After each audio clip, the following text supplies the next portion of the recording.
There's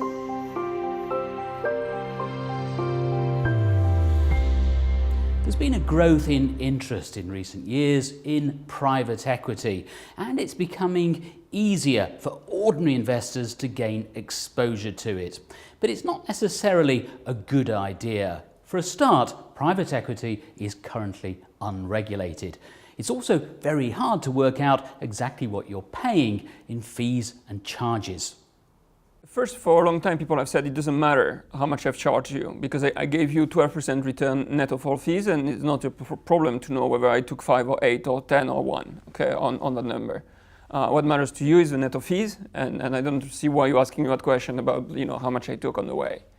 So it's still very much the mindset for a lot of people in private market space. A key issue is that fees are not well defined when somebody's in control of the asset. So even if somebody was well intended and really wanted to give you all the information, it wouldn't be comparable from one fund to the other because fees are not well defined. Another problem investors in private equity face is working out how a particular fund has actually performed. There are plenty of ways to make performance look better than it actually is. So it is transparent to the investors in the sense that the investors are given the numbers and they are given the cash flows often to double check the numbers. It doesn't exactly always coincide because there are all kinds of complexity thing, but it is roughly there, okay? So in that sense, there's not really a problem of transparency. They get the numbers, they get the underlying cash flows. The problem on the performance front has been that a wrong measure of performance has been used, and it's a measure of performance that can be gamed and that will, in most cases, show a number that is way too high compared to the actual performance.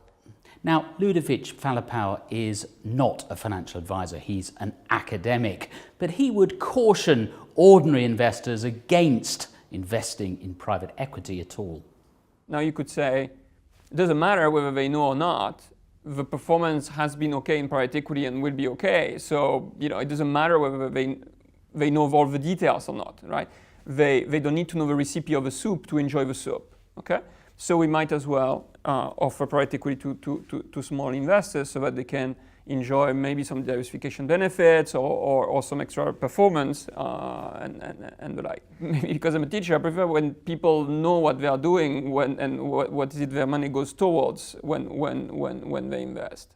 You can find out more about Ludovic Falapau's work on private equity on his website, pelaidbear.com. That's pelaidbear.com.